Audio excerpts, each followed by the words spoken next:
I would like to know how we can see or feel if the no coming from a child is the true one or not. It depends on the age of the child. If the child is very, very young, then there won't be any untrue one, you know. But you can kind of feel it, Jennifer. 16 years, okay. You can kind of feel it. You know, it's not up to, I don't know, if they say no to something, but you feel it's essential in, you know, then you just stay with how you feel. You know what I mean?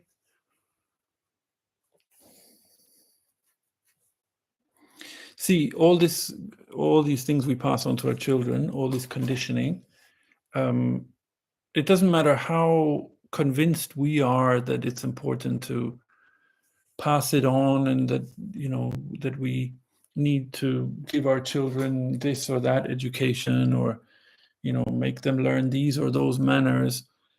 It doesn't matter how much we are convinced of those things, we can still feel that they are not correct. Yeah, that it's not right somehow. So as long as you stay with how you feel, then you will be able to tell. You know, but anyone saying no to you or anything else to you in a kind of an egotistical way, you can sense it.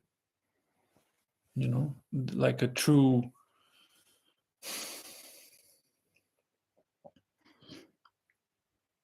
And the truth has a freshness, it has a clarity, it has an undeniability. It's not like ego nonsense, which always needs justifications and defense and all kinds of things. It's really, I can't say much about it because it would just turn into some conceptual thing, whereas actually it's all down to what you feel is correct and not, you know.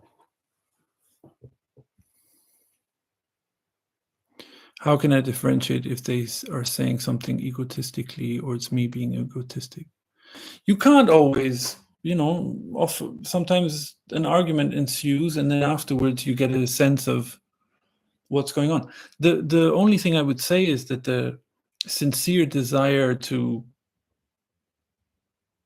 find the solution that's actually the heart of the issue, yeah, the sincere desire to find the right solution, and not the right solution by what society finds acceptable, but really the correct solution for a situation.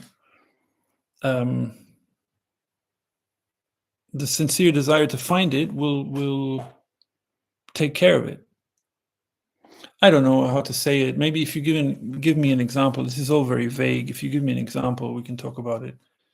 But by your feelings, Jennifer, how can you differentiate? It's by your feelings. That's the general. Yeah, that's really the source of everything, you know.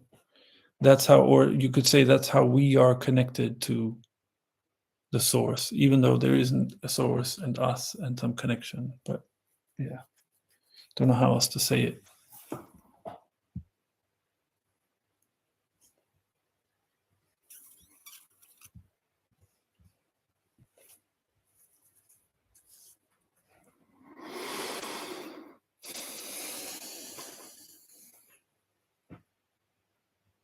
Shinjan Saha, if you have anything that you want to talk about in this subject, or if you have any suggestion or stimulus, then go ahead and just share it, and then we can talk about it.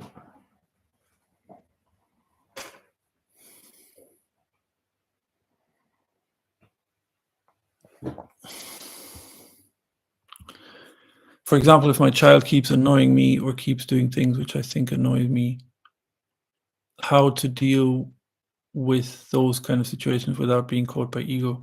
Did anyone ever annoy you? Yeah, sure. Or do you get annoyed? I get annoyed all the time. Like, I get annoyed at the smallest things. But that's me. That's my that's how I'm built. Nothing wrong with annoyance. And yeah, my girlfriend annoys me all the time, and I annoy her back, so just to get my revenge. I don't know how to what to tell you, how to deal with it without being caught by ego. Well,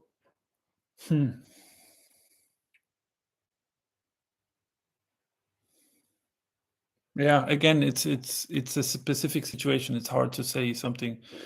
There's not a general rule to stick to. Yeah, that's maybe the most useful thing for this.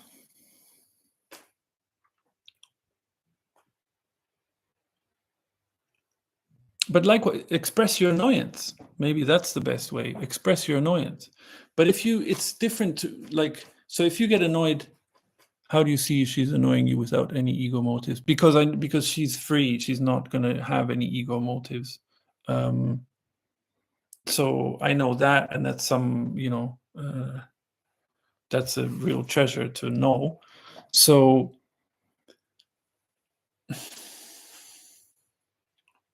I don't know what it would be to annoy someone with ego motives.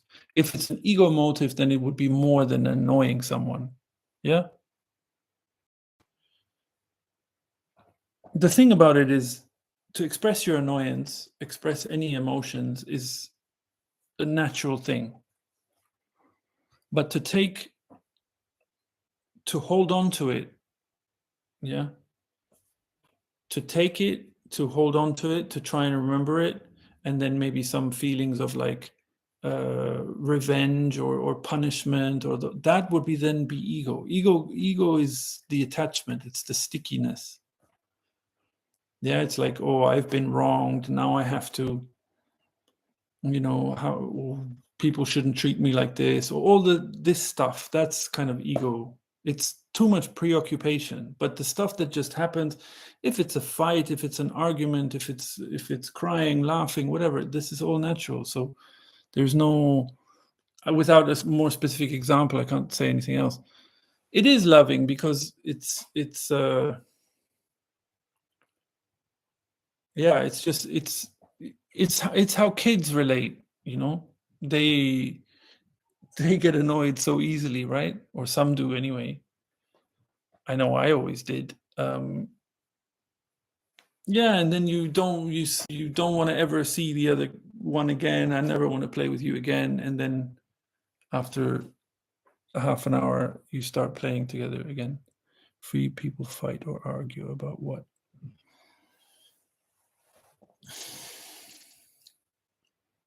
Well, no, I wouldn't say not fight or argue in a prolonged way, but yeah, disagreements can happen. Why not? Why not? Like, we're not all made the same. My girlfriend's from India, so there's a lot of cultural difference. Uh, so like language, misunderstanding each other. Like I say, it's mainly me who gets annoyed at everything. So it won't be a prolonged thing. It's like you yourself tell me you don't shout at your children sometimes. That's natural, right? Kids annoy you, annoy you, annoy you, annoy you, don't stop, and then you shout at them. It's a natural response. It's no big deal. It's not about free or not free. It's about what's natural. Okay, being free is the most natural thing, actually. That's how we're born. So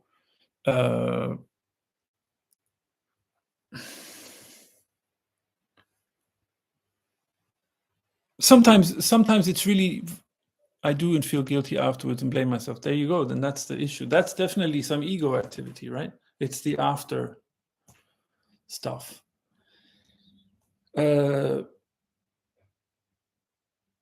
Yeah, sometimes it's fun to argue and fight, you know. With my girlfriend, I know sometimes we argue about stuff and we're both aware that we're having an argument which is totally unnecessary, but we just continue it because it's fun.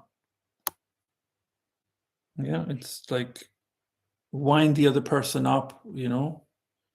uh, I don't know.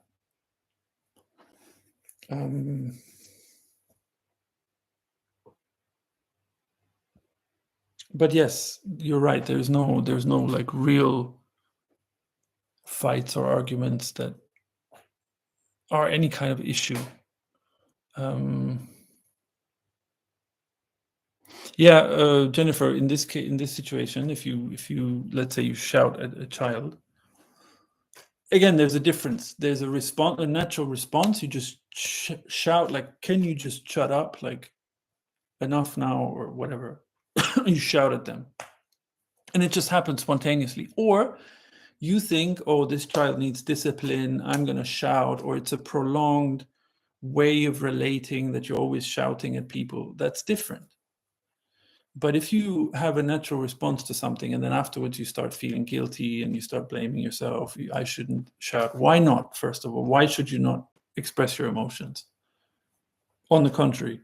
Um, but if you blame yourself and you walk around with guilt about stuff, then the ego in anyone will use that. Yeah.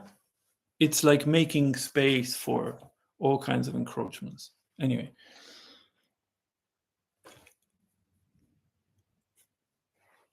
How do you deal with the concept of death? I don't deal with the concept of death at all. Um, it's a There is no such thing. First of all, biologically, it's a cycle. It's like a flower.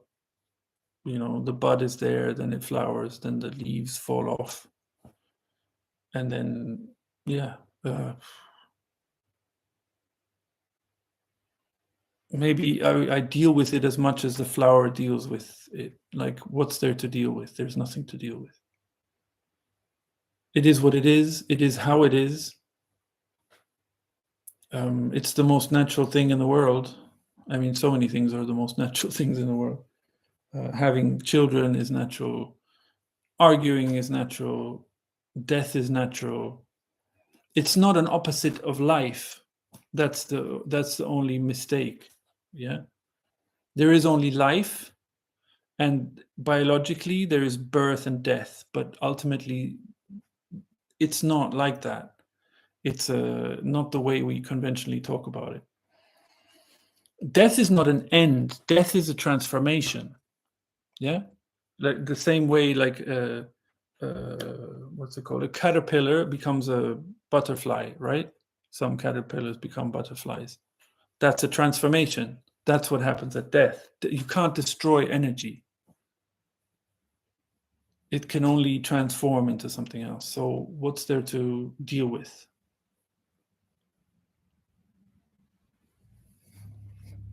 Too busy living to think about, to worry about death.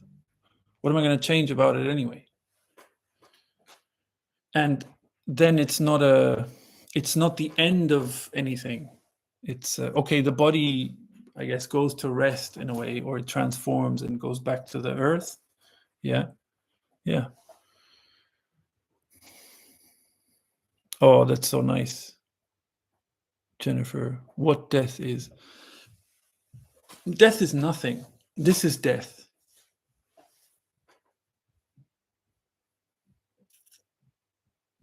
Nothing's going to happen. Just like, you've probably heard it said, like, if there is some freeing, liberation, dare I say, uh, nothing actually happens. It's the same with death. Nothing actually happens.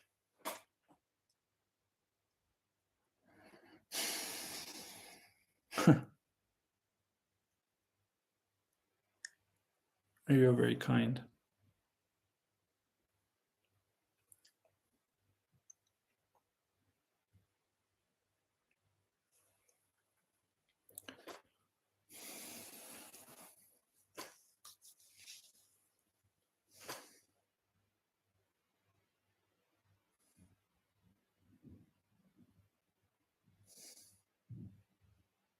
Yeah, it's nice, it's nice to have uncomplicated relating with other people. Yeah.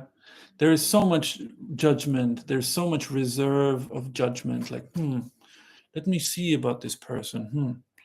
Like the amount that we sit ourselves on the fence to judge a situation or other people is literally insane, in the sense of unhealthy. Yeah. The fact that we sit on the fence of judgment, that we judge situations, other people, everything, is insane, in the sense of unhealthy. That's what we do all day long. We sit there and we judge. We judge this situation. This isn't good. That's bad. That person is like this. We reserve ourselves unnaturally before being open. And it's the same thing that happens with freedom, with death, with all these things. Like, let me see if it is to my satisfaction. This is what goes on all day long. And already everything that it is its abundance. It's like a wave that comes behind you and just like with full force just crashes all around you all the time. Everything is already there to hold you like a baby, like this, actually. you know um any ill, there's no unhealable anything. In the most simplest way, these things are true. There is You've already been given everything. Nothing actually happens to you. Things happen for you. I don't know if you've ever heard that, but it could not be more true. But then to sit on the fence and judge, like, yeah, like with other people, like we do a lot, yeah. We judge, let me see if I can trust this person, like this, when we've already felt maybe that someone is trustworthy or not. Yeah, we'll do the opposite as well. I don't, this clearly, there's something fishy about this situation or this person. No, thank you. Still, we go and we engage because we'll get some kind of profit, some kind of benefit from the situation. Yeah, all these dynamics, this stuff makes for an empty life, full of the fear of death. That might be even the sole motivation in some people for anything. It's just the fear of death, like distraction to the maximum, and worry. Anyway, so how do you see and say about the opposites, like sad and happy, day and night, dark and light? I don't know what you mean by that. What do you mean, how do you see? Okay, the fact that you will not have any consciousness, the things you loved in this world, you won't be able to even think about them after death. Doesn't this make the idea of death terrifying? No, it doesn't. Because first of all, you don't know that it's like that. And second of all, there is no consciousness in the first place. So the question of having consciousness and then not having consciousness, that's insane. Or you could say consciousness is all there is. Yeah. It's a bit of a mistaken word because it suggests some kind of like seeing everything. Yeah. Awareness, all this stuff. It's not like that. Go to the forest, go to some natural environment. Would you say there's consciousness there? Would you say that's consciousness? No, it's life. Life is supreme, There's no need for there isn't some bigger consciousness, because it's a bit like someone is watching, something like that. But okay, let's say for argument's sake, all there is, let's call it consciousness. We can call it anything. So how would there then be someone who has consciousness and then doesn't have consciousness? then where is that someone anyway? And how do you know that you won't be able to even think about someone or things that you loved in this world? How do you know that? Having those preoccupations, yes, that might make the idea of death terrifying.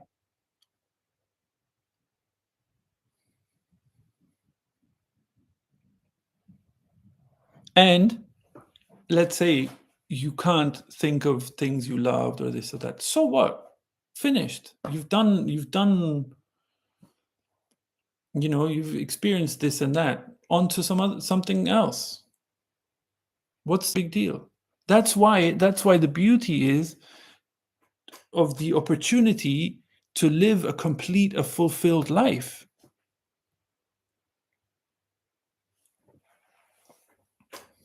And if you've lived a life that's completely unfulfilled, then who's to say you won't live another one and fulfill all the things you ever want to fulfill?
That's so nice of you, Molly. Nice to see you. Better Sunday message than I get in my church. Oh dear. That's a shame because it's such a nice opportunity in church to get a nice talk and to have a nice vibe, and it's not. Jennifer, I mean, in the sense, seeing opposite of everything like negative and positive. Sad is negative, or dark is negative, and happy is positive, and light is positive. No, that's a complete mistake. Sad and happy are both positive, you could say. Okay, in the scientific sense, the polarity of positive and negative energy, like in a magnet, yeah, or positive and negative charge, okay. But the value judgment of this is good, that's not good, that's something different. These things are completely subjective. Yeah. So something doesn't feel right to you, you could say it doesn't feel right. Something feels wrong to you, you can say it feels wrong. But there is no moral, this is right, this is wrong. Yeah. Like some kind of commandments. Like in Christianity, you have the 10 commandments. Yeah. Whatever rules you have in religions, morality is just a human invention. Like there is already an inbuilt harmony in nature, so which is completely foolproof and watertight, according and is governed by and accessed through and lived out through our feelings. I don't mean whims and like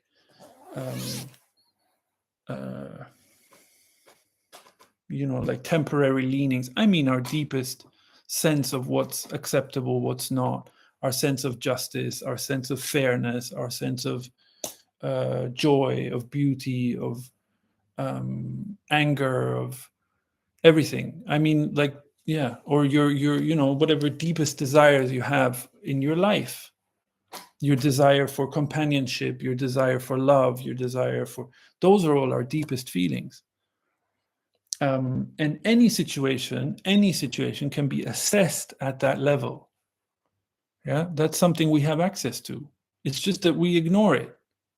Or most of the time we think, oh, it's insignificant because we've been taught it's insignificant. No, you can't live your life according to that. No one's ever, like, it's dangerous. Introspection is dangerous, or you might go mad, or there's so many bolts that are put on the door to stop us from being in tune with that or in touch with that, because it doesn't serve the maintenance of these outer structures of morality and norms and standards and so on.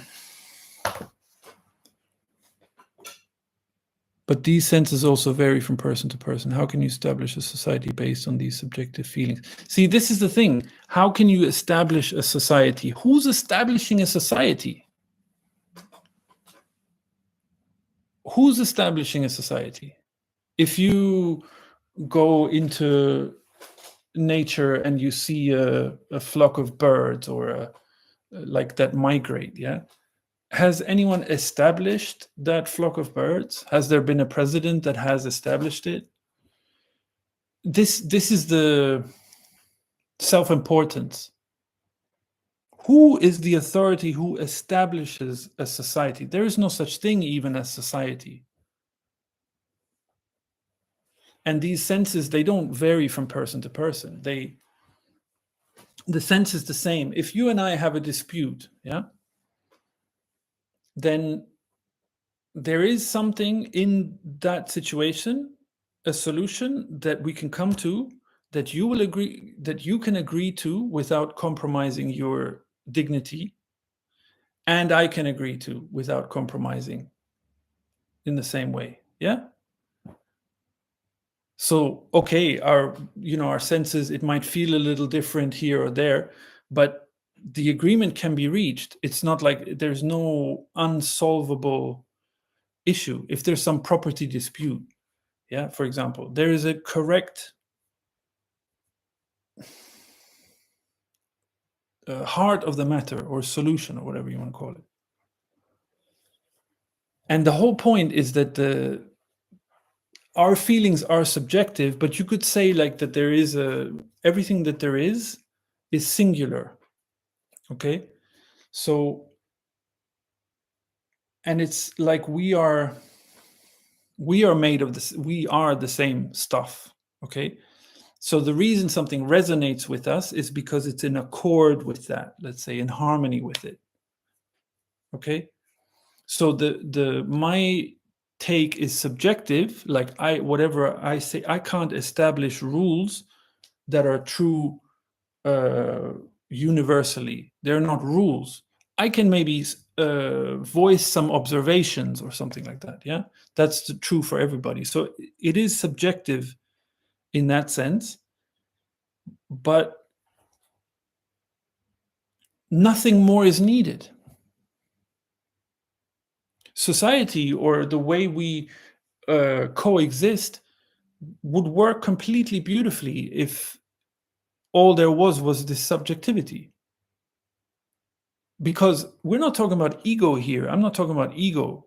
I'm not talking about like, I don't know, there's a village of 20 people, yeah?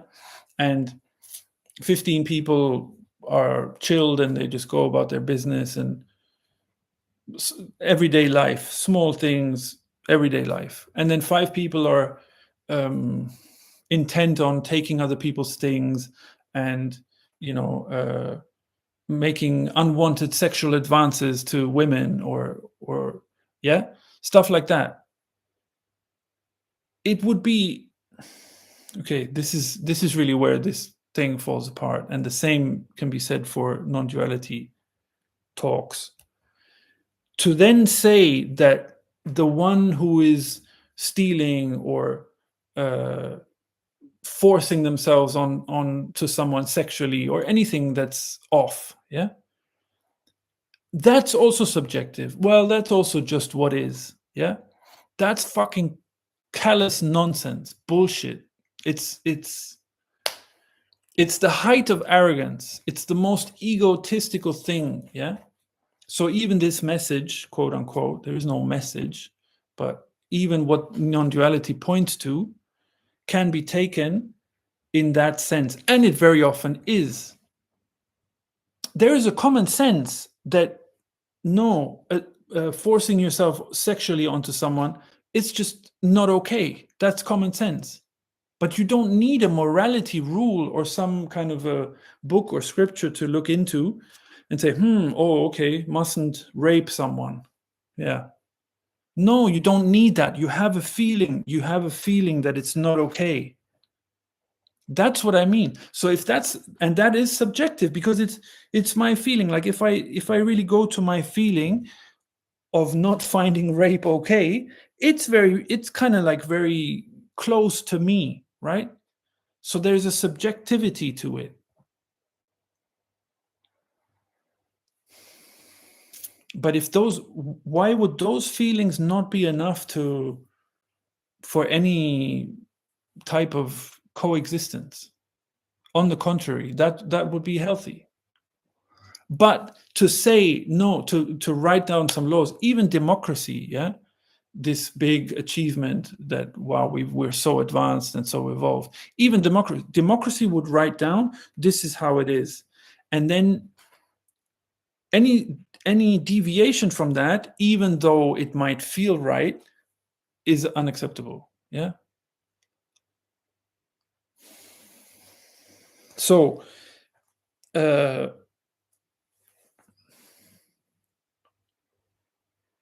this point of this happens in non-duality as well a lot, like this message or idea that there is no one then gets used like, well, so nothing matters, there's no if something is cruel, it's just as nice as if something is loving. That's bullshit. It's just crap. Even if someone says, okay, there is nothing. Actually, there is just energy. Actually, nothing has ever happened.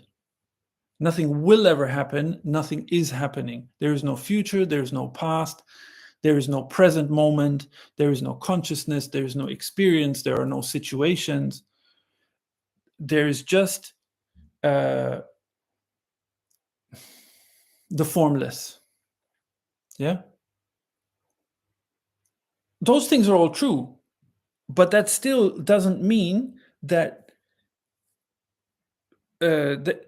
it's still a misinterpretation then to take that further and justify anything. Yeah. That's the divorce from the feelings. That only happens because we are away from our feelings. So it's purely a mental, a kind of a clinical view. Yeah. And it's not just that we have lost touch with our feelings. No, we ponder, we give preponderance to thinking by itself, isolated from our common sense, which would be the commonality of all our senses. And we give priority to thinking because we think it distinguishes us as special creatures of creation. Yeah. So when I'm talking about a flock of birds that organize themselves just fine without any, then there'll be the thought like, yeah, but there'll be a counter argument like, yeah, but we're humans, we're much more complex and it's all much more evolved. And yeah, bullshit. We are one of the animals. That's just how it is. It's a fact. It's biological even. Yeah. So this preponderance on thought is such that it has to exclude feelings. Yeah, it has to exclude our senses. It's not because I feel something in my gut or intuitively and I have some certainty about it, like I have complete certainty about it. That's not good enough. If the thought, the scripture, and if it's older, the older the better, the more weight it has. If that says that, then that's what goes. That's what gets applied.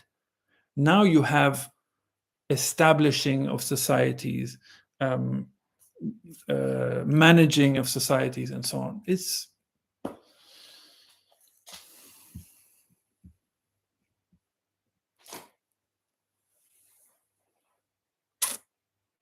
500 to 600 years from now, people have even found slavery acceptable. You mean in the past? But now they don't. Don't you think that we need someone smarter than us to point out what is right or wrong? Well, the question whether I think that we need someone smarter, I think that's pretty clear from what I've said, that about this right or wrong thing. I think we covered that plenty, that there is no such thing. That there is no authority that would have any validity telling what is right, what is wrong. It's the recovery of it's freeing our senses from all these layers of ego, really, of claiming. What we're doing is claiming. We have life, we claim it. It's my life. We have a relationship, we claim it. It's mine. This person is mine. We have children, we claim them. This is my child. I'm investing in this child. Yeah. We claim everything. That's the issue. So when our natural senses are freed from that claiming, then there's just freedom. Then there's just life as it's meant to be, not in its natural state. So the fact that 500s, whenever people found slavery acceptable, that is a mental acceptance. Nowhere ever has, I don't know how far back, since the beginning of any living being, there was no such beginning, but let's just say for argument's sake, would slavery ever have been acceptable or felt acceptable to anyone? It's the pressure of this collective ego, this worldview, this, what's it called, paradigm, yeah, this claiming paradigm that we live in. So what you're not seeing is that the context of what you're talking about are those ego structures. It's much, much wider, more widespread than you might think. It's 95% of human life on this planet is governed by it.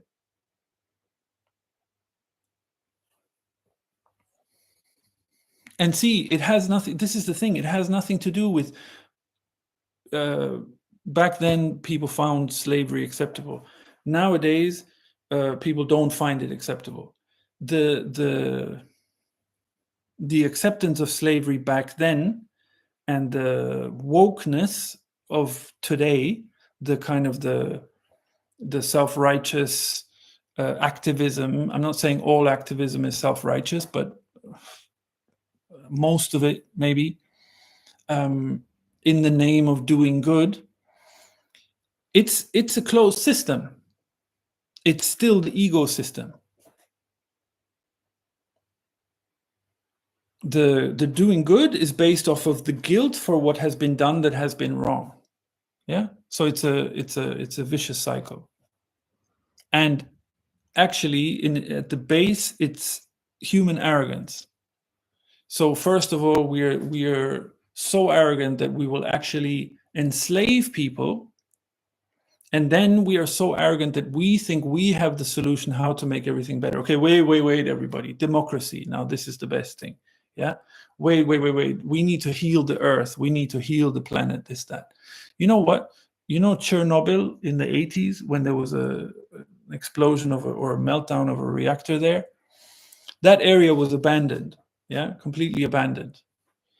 Nowadays, if I'm not mistaken, it might even be one of the most diverse, naturally diverse regions in the world, on the planet. Okay, I don't know if it's true, if it's one of the most, but it's certainly teeming with life and diversity. Why? Because humans left, so the earth took care of itself, you know. But no, we have this big arrogance that we are the doers of everything. We are the righteous influence. Yeah. That's the arrogance. That's the self-importance. That's the only source of all disharmony, all of it. Slavery, uh, cruelty, everything.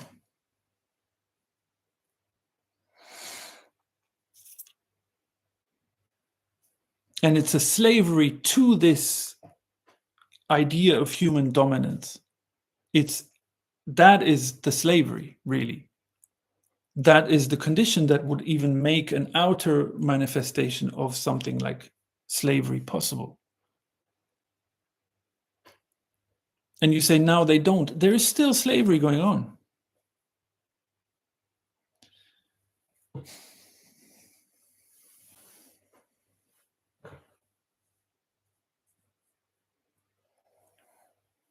As soon as you have this idea of human dominance, you have complete chaos, not in the scientific or natural sense, but you have complete breakdown of any natural functioning, yeah, of organizing ourselves or establishing societies.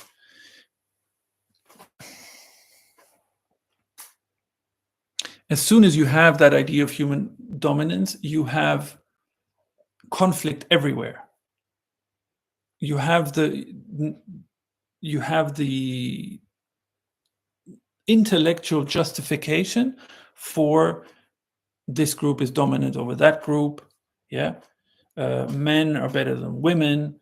I don't know, light-skinned people are better than dark-skinned people. Yeah, you always have groups and exclusions and dominance. Look at history. It's always a matter of conquest here, there, right? Yeah. It's pride about this human dominance. That's what it is at the root.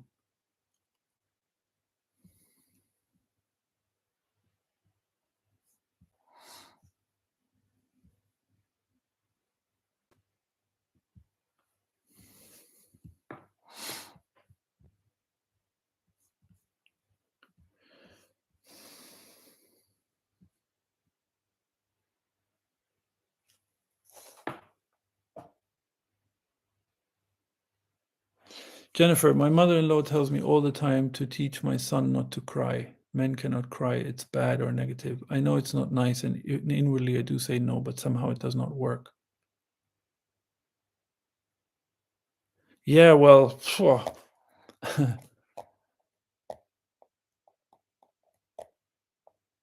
maybe then in an example like this, maybe the thing is to say no outwardly,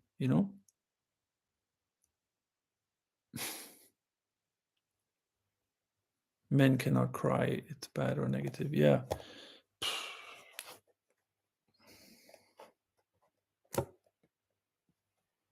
Yeah, it's for me, it's hard to understand this culture, and I know the culture of living with the in-laws, living with the husband's parents, and then there being a lot of conflict. I know about it, but it's actually completely unacceptable, that kind of interference, And if something doesn't feel right to you, then you need to be firm about that. That's it. And you can't ever say it does not work. All you need to do is be firm. All anyone ever needs to do is be firm.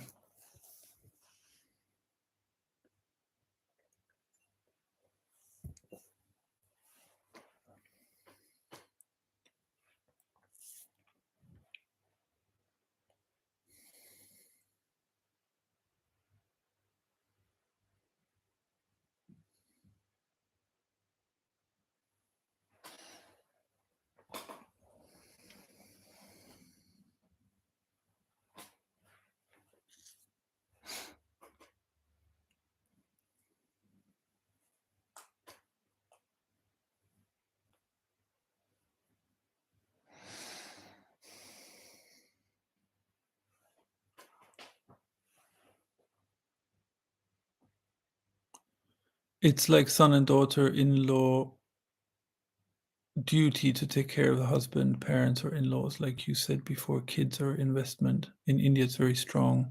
Cannot really escape it. Yeah, I know.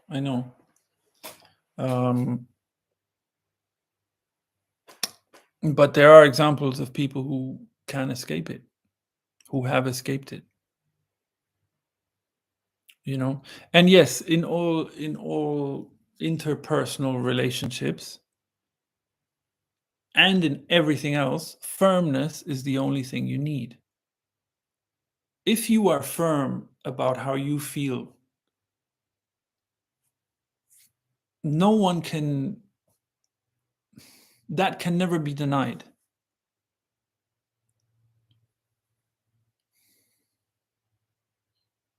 Maybe what happens if you shout?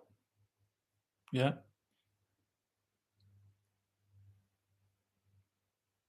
I don't know. I know people.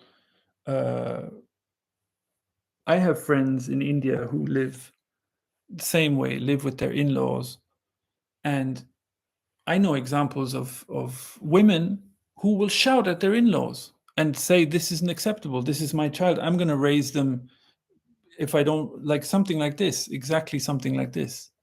Boys shouldn't cry, and then there's pressure to force something unnatural on the child. Yeah, then there's just has to be a very clear message to back off. That's it.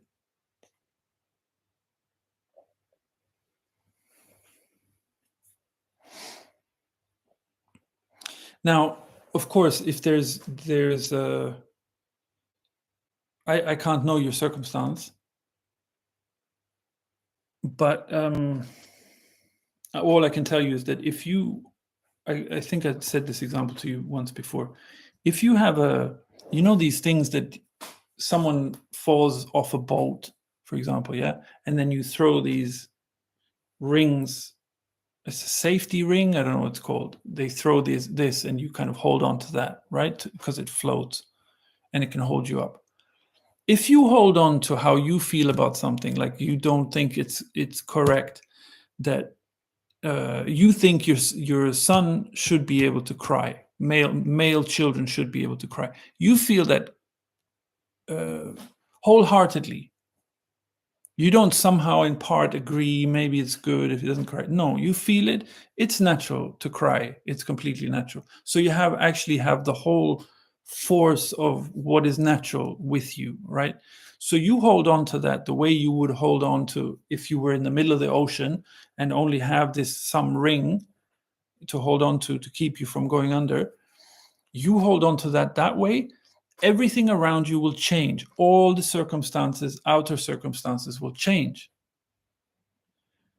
And my only advice for you then would be stop there. Don't start with, oh, but, or what if. Yeah.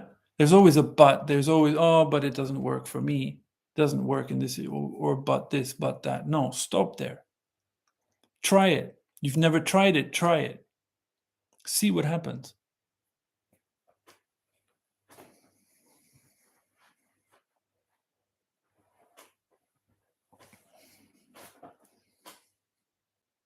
There are stories of women who, subject to physical or sexual abuse and violence, yeah, There are plenty of examples, and this is all over the world. I'm not just talking about India.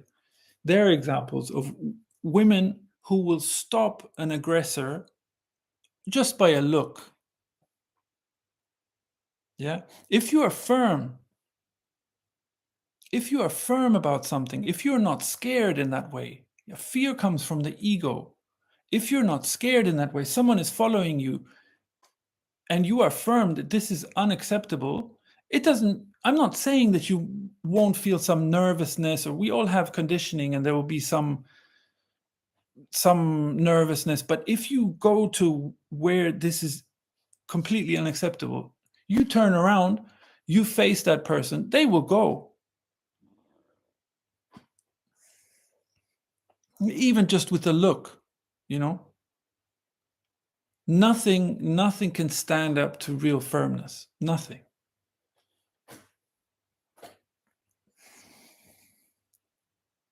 Try, see it for yourself. Don't keep your eye on how things work out.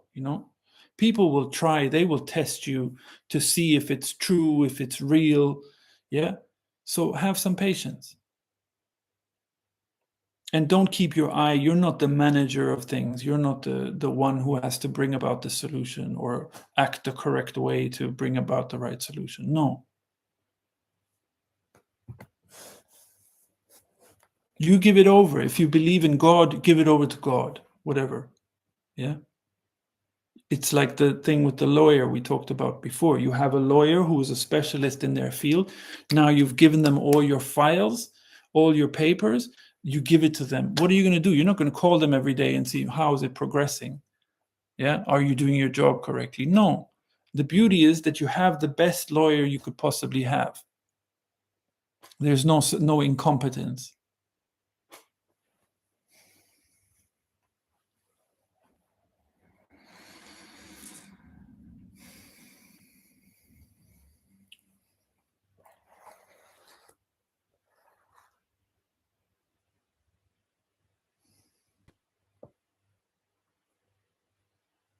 Be how you are, like we all have our uniqueness. You have certain unique expressions,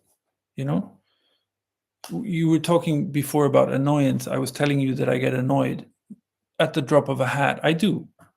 It's just how I am. Like it's my natural. I actually enjoy it. I enjoy staying annoyed about things. So when it comes to these kind of talks, I would be much more inclined to the kind of like the Zen monks who will like just slap their student, in response to the question or something like that. Yeah. Then there is someone else who will talk with like I don't know, so much like I don't know, completely differently, and it'll be about like there'll be chanting and there'll be this. But if it's coming from a true place, then it doesn't matter. It's just unique expression. It's diversity. So be how you are. Don't censor it. That's the only issue. And if you keep censoring yourself, why would other people not censor you? Then you're just inviting it. You got to stand up for yourself. You got to like, you're here. The whole point of you being here is that your expression comes out, that you express yourself. That's the whole point. That each uniqueness comes to its full expression. That's the point. So actually it's about you.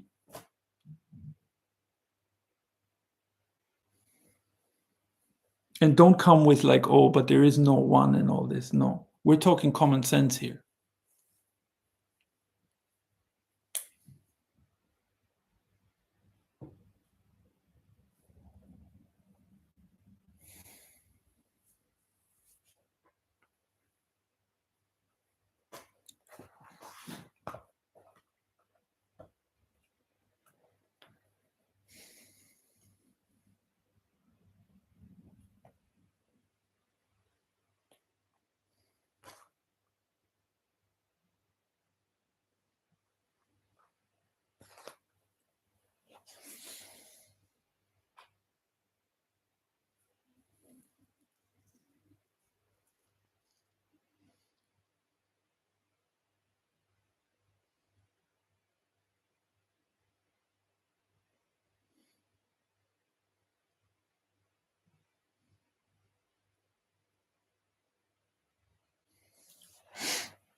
Can you speak more on the definition of ego? Yeah, the way I would use it, like ego is a Greek word in origin, I believe, and it's the way it's been popularized is by Freud, who talked about the ego, the id, and the I.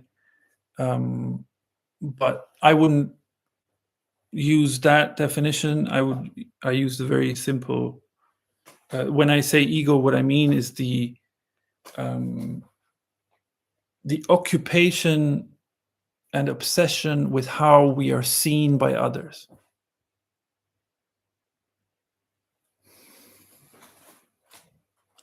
That's the ego. It's an activity. It's not a thing. It's not an entity. It's an activity.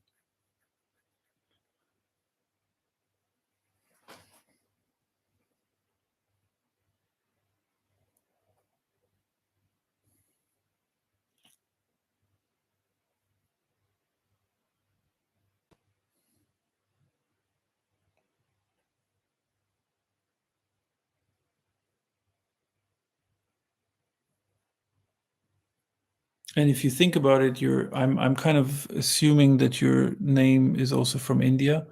Um, uh, and like we were talking about Indian culture anyway, and you know how strong it is in Indian culture, the the preoccupation with what other people will say. Yeah, that's ego. It's like it takes so little to stop and think, what a crazy thing to run everything on. Everything runs on that. It's insane.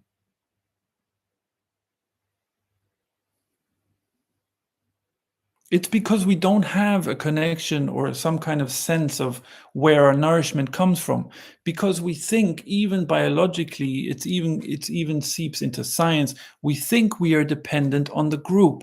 We think we are dependent on others for our survival. So of course we have to pay attention to what someone else might think of us. Because if we don't, we might not get enough to eat. Ultimately, we might not survive.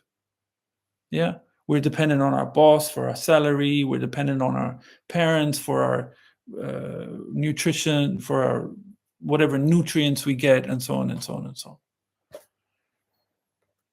on.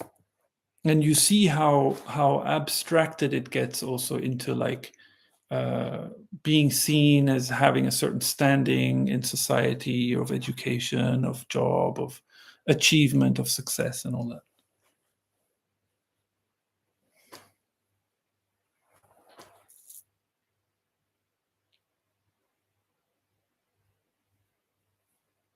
And the ego's activity is based on a sense of lack. Because if you didn't have a sense of lack, you wouldn't worry about what someone else thinks about you, or how you are seen, or how you are perceived.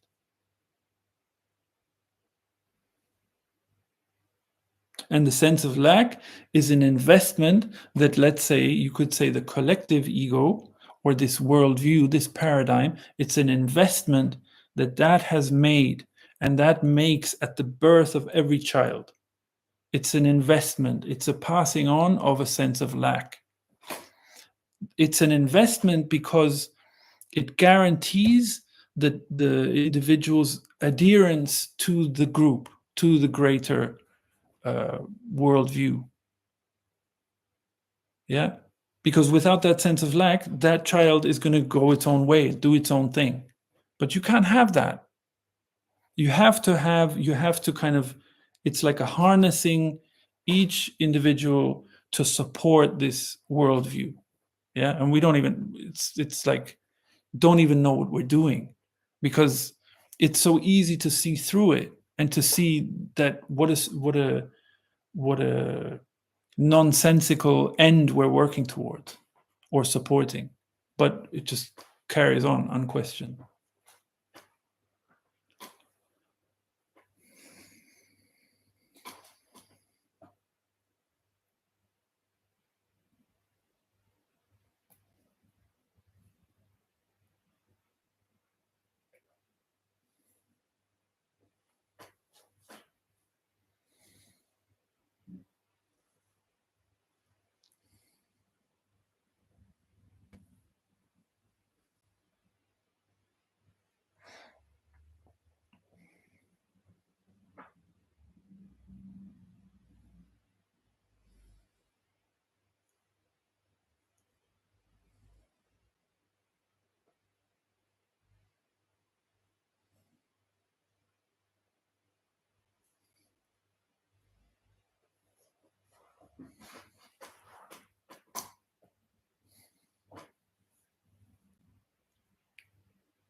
So should I not expect my child to look after me when I'm old? Of course not. Of course not. That expectation is like a right. So you're assuming that you have a right to be looked after. Yeah. Who gave you any rights? Who gave you any rights? I don't care if you call them human rights, whatever. Who gave you any rights? Life is a gift. Life isn't some here you are, and these are your rights. It's just human invention. I mean, I'm not saying you should not. There's no should, but it's completely unnatural to expect anything from anyone. Your children are not your property. Your children are gifts. Actually, your children are gifts to help you become free. Through your children, you see how life really is. But what do? We mold them because we think we have to look good in everybody else's eyes. Yeah. So we actually treat our children the way so that we are looked on kindly by others. Yeah. What could be more selfish than that or egotistical than that?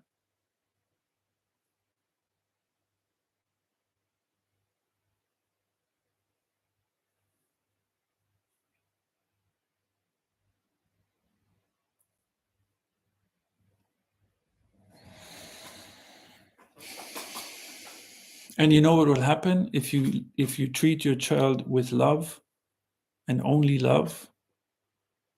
Your child, out of love, will look after you when you're older. But the only way that really has any naturalness about it is if the child does it out of their deepest wish. It's love. We're talking about love. Children love their parents. Parents love their children by nature.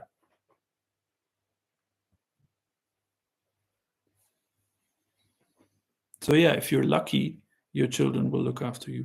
Or you can force them. You can force them also. Make them feel guilty all their life that you've invested money in them. So now they owe you. You know? That's what goes on, right? It's insane. It's actually the other way around. Parents should, if anything, parents should owe their children for being a gift to them in their life. For coming and breaking something. If you've had a child, you know that there is some kind of like this, right? The innocence that's there, that you see, which you've forgotten about yourself. So now you see it in front of your face. Children are a gift. Life is a gift.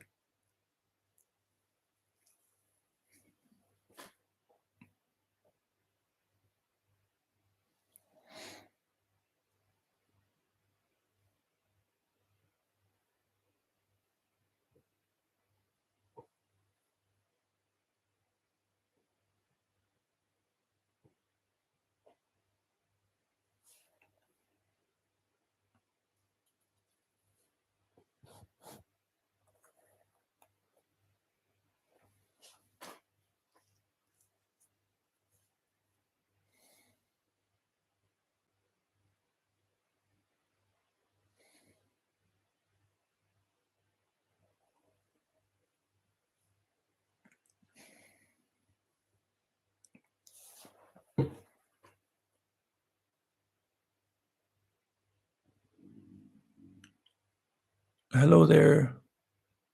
What is non-duality? Is it the highest stage of equality? I don't. Equality doesn't have any stages. Either there's equality or there's no equality. There are no stages at all. What is non-duality? Non-duality, the word just means not two.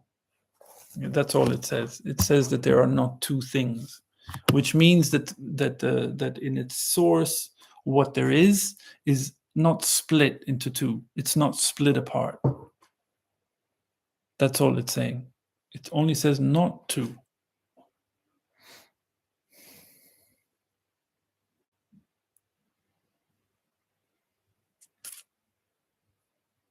And it has a lot of different views of it, or it gets taken as some kind of a truth. It's not actually. It's even just a negation. It doesn't even say it's like this. It just says it's not like this. Yeah, it's a very delicate, subtle thing, and it's very simple. There is only equality. There are no varying degrees of it or anything. There is only equality, because there is only one, you could say, substance. It's not a substance, but there is only singularity. There is nothing else apart from energy. And that energy is not divided into two. Yeah. Have you read the Bhagavad Gita? No, I haven't. Is this philosophy derived from Hinduism? Well, I mean, Advaita comes from Hinduism, I guess. I think originally, and as far as I know, in Sanskrit, Advaita means non-duality, but no, it's just the Indian expression of, or the Hindu expression of that. Yeah, in Chinese, it's the Tao. It's the yin and the yang. Yeah. The misinterpretation is that the yin and the yang are somehow polar opposites. They're not opposites, they're complementary. But the whole is undivided. In Christianity, you have Gnosticism, for example, which is, so no, it's not a thing that belongs to Hinduism. It's just observations that have been made, things that people felt. And yeah, in Hinduism, it's called Advaita. Which school of philosophy do you believe in? I don't believe in any school of philosophy. It's not about belief. It's certainly not about any schools of philosophy. I find philosophy interesting, yeah, but why would I need to believe in anything? Things are already as they are.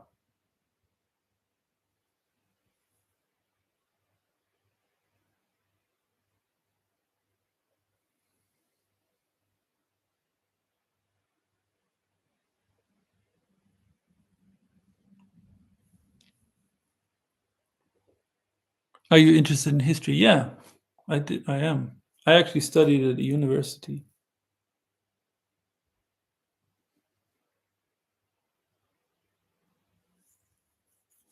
Suresh, you're also in India, or you are from India.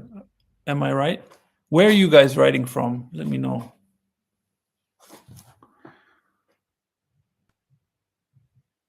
What's your favorite time period and lessons derived from it?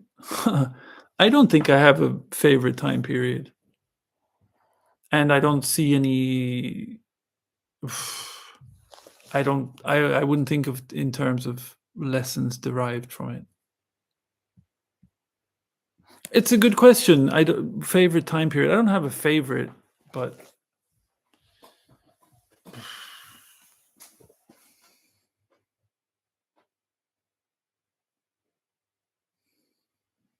I don't know. But maybe what I find, I mean, there's always new things to get to know about, right? But maybe the kind of the post-colonial period, maybe. So like, yeah, the partition of Africa, for example. What happened in Asia after the Second World War or during the Second World War. Those things I find interesting, because it's the first time, like how arbitrary that was, right? The countries that you have in Africa, how, if you look at the map, how straight the lines are. It's just basically European countries saying, what what this is now, this country, yeah, and how much conflict that's created, and but at the same time, there's a huge, through the way the world has modernized, the interaction, the communications that you have. So you have amazing places. Like I lived in England for a long time. Like London is amazing for the diversity that it has, you know. So it creates a lot of creativity comes from it, which is amazing, because from such a brutal thing, you have a lot of creativity that has emerged. So that I find very interesting, and I mention it maybe because I like the literature that comes out of like post-colonial literature, out of Africa, out of India, out of China, and different non-European countries, South America also. Yeah, but I'm also interested in other aspects of history.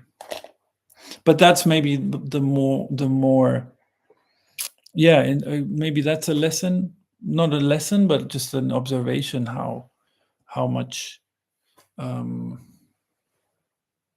creativity comes from it. And still, right, we're witnessing it now with immigration and European policies towards immigration, and intolerance, more intolerance again, you know. So yeah.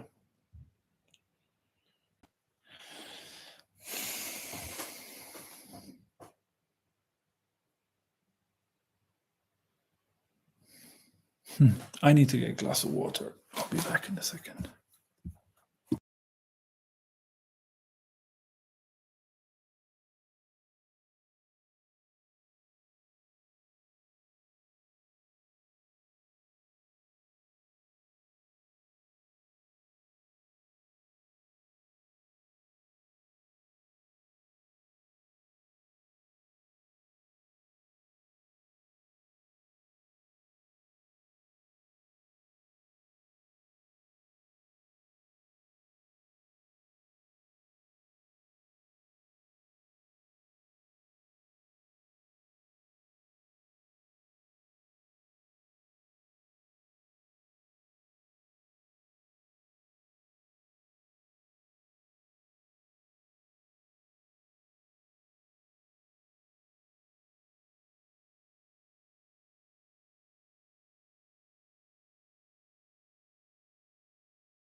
Your views on Arab immigration. I don't have any views on Arab immigration. What do you mean? Like, what about it? You know, you're asking me, you guys are asking me questions. All I'm asking you is, where are you writing from? And you can't tell me? Anyway, it's a joke. Yeah, what about Arab immigration? I don't know. You're from India, yes, I know, or I guessed from your name. Whereabouts? Where in India are you writing from? What's the best life-changing book that you could recommend?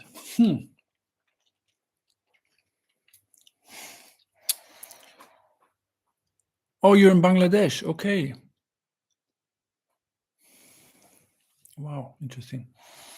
I wouldn't say one, but I have maybe a list of like 5, 6 favorite books. They're favorite. I don't know about life-changing. there are a few books that kind of hit me pretty hard, like where I was like, wow, you know. Um, but I wouldn't say that any books changed my life.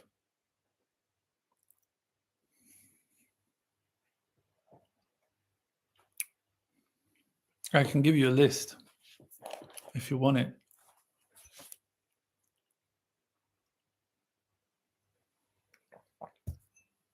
So where in India are you writing from?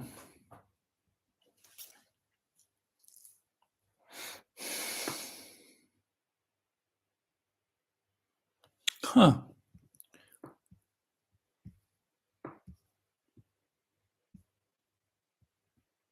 Jamshedpur. Where is it? Which state is it in? I've never heard of it.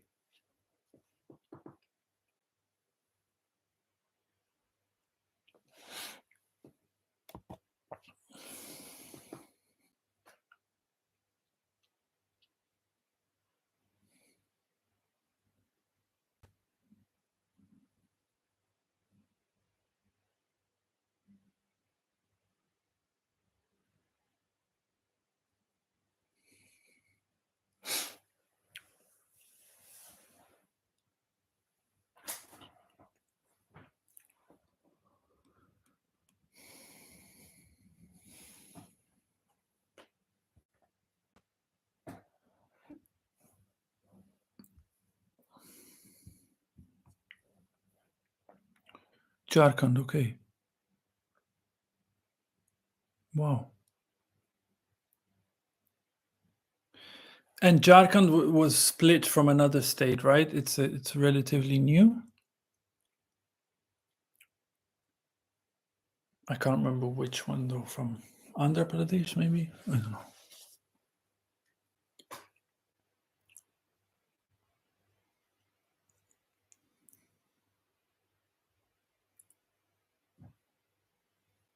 Ah, okay. Split from Bihar. Okay. Yeah.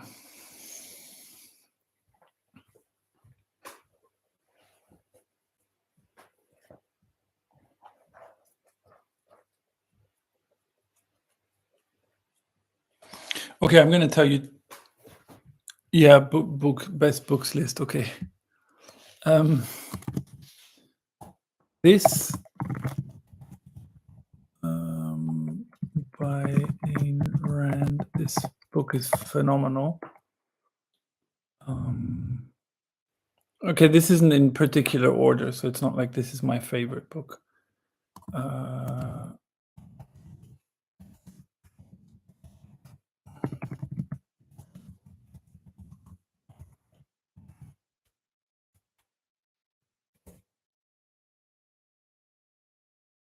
These are novels, yeah? These are just novels. So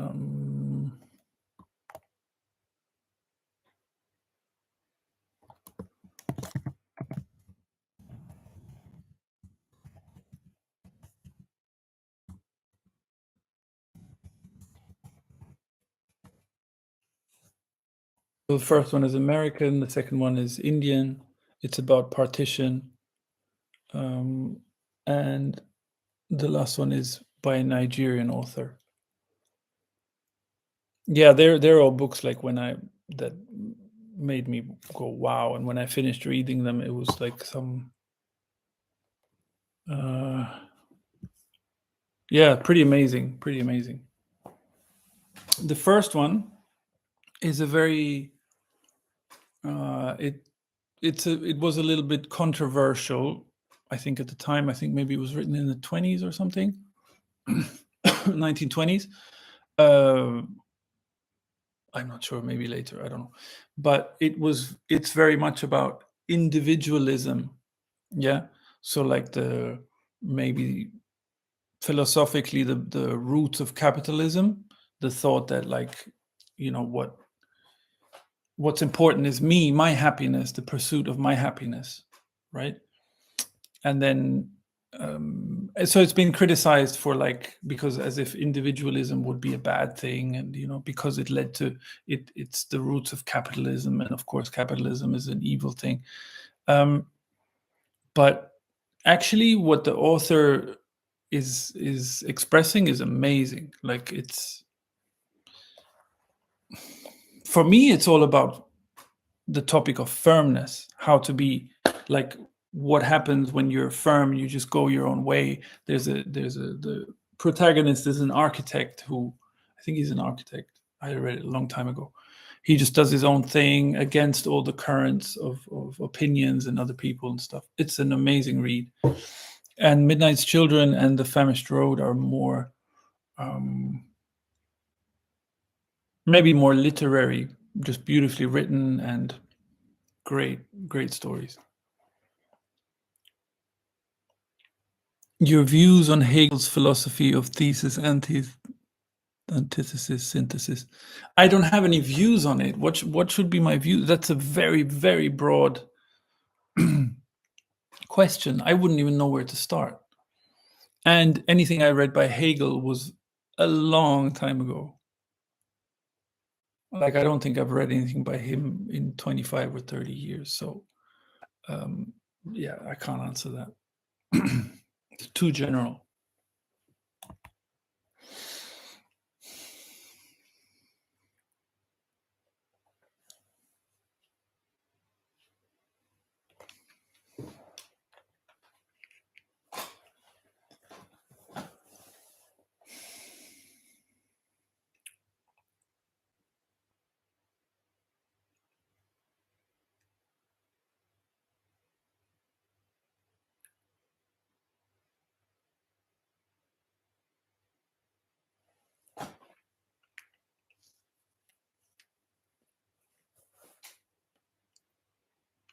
Who, according to you, was the best Western philosopher?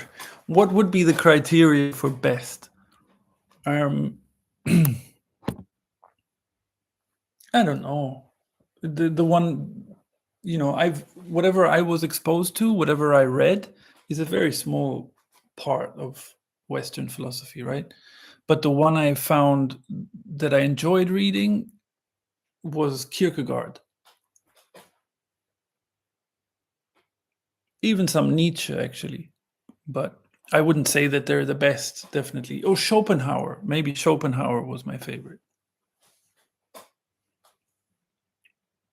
But it's more like snippets, like I like certain things they said, or even the way they wrote. For me, a lot is also in the beauty of expression. So if I recommend you a book, it's likely because it's well written. You know what I mean?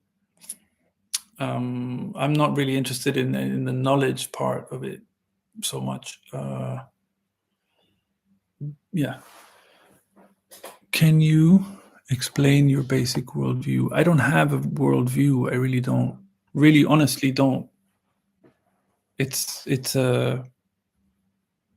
I find it's an arrogance, a worldview. What's a for what? Why do I need a worldview? I don't need a worldview as much as the cat that comes into my garden needs a worldview.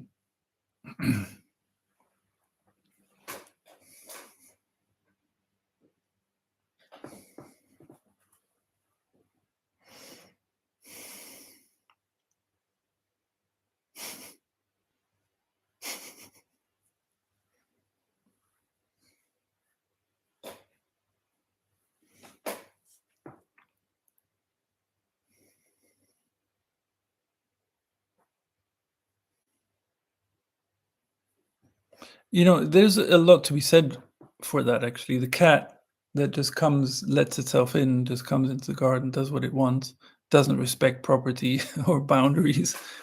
No, that joking aside, the cat just goes about its business. That's what it does. It just goes about its business. That would be living free and naturally. Yeah. All this emphasis on some larger generality, or some rule or some norm or some standard or something we can hold on to as like a guiding principle, or it's unnecessary. It's irrelevant. It's completely irrelevant, actually, and it's only a stumbling block. If anything, it'll become a stumbling block. These things are there to, if anything, these things are there to be enjoyed. Philosophy, like if you like reading philosophy, it can make for an interesting conversation. But to think that from reading philosophy we're going to have some kind of betterment of, we're going to create some betterment of humanity or something like that, that's just arrogance. It's just self-importance. It's insanity.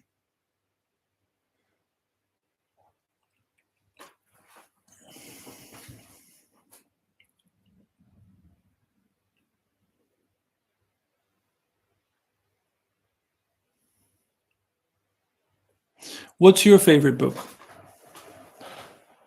The problem is when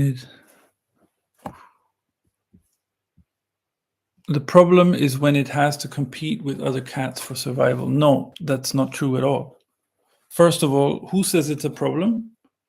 Second of all, it's only, this is fundamental to this stuff, yeah, and this is where philosophy loses its poignancy, its relevance. We project our view onto other aspects of nature, yeah. So, for example, in your statement, you've made an assumption about how things are, yeah. So you've said that a cat will compete for survival with another cat. It's a human projection. It's how we see nature in terms of struggle, in terms of competition. The struggle for survival, Charles Darwin, selection, natural selection, survival of the fittest, all this stuff. Do you see how that's a philosophical thing that's been imposed, and now we see everything through those glasses? What the hell do we know about what the cat's doing, really? Because we've studied their behavior. What have we got some kind of insight into how a cat feels, or what a cat's doing, really, or why it's doing something? It's nonsense. It's amateur. It's not even amateur what we know. It's the self-importance of the human mind that we exalt it so much, but actually it's pretty feeble. It's the knowledge that we have. It's pretty meager, you know.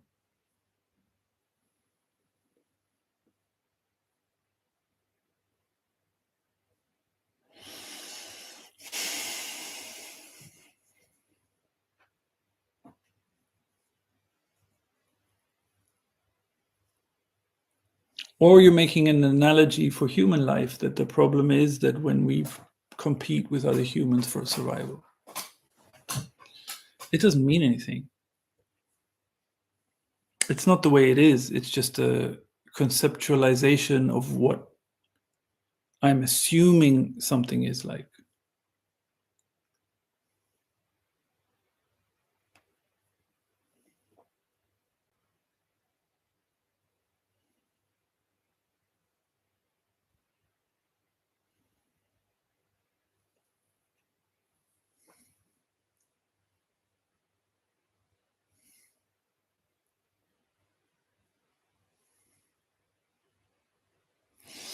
Okay, I think I'm going to call it a day. If you have a favorite book you want to mention, I'd be interested, but otherwise, that's all. Yeah, you can always write me an email if you want to. The address is in the About section of the channel, but you have to check it on a computer, not on a phone, because there it doesn't show up for some reason.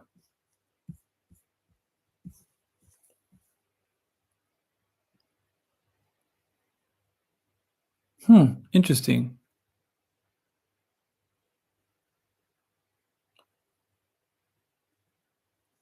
Yeah, nice speaking to you too. Modern World History, Norman Lowell. That rings a bell. The first one I don't know. I don't think so. Interesting stuff. Okay. Thanks. And all the best. Like I say, you're welcome to send me an email or see you again. Yeah, if you want some notification about when I put on the live thing, then also send me an email. I'll put you on a email list.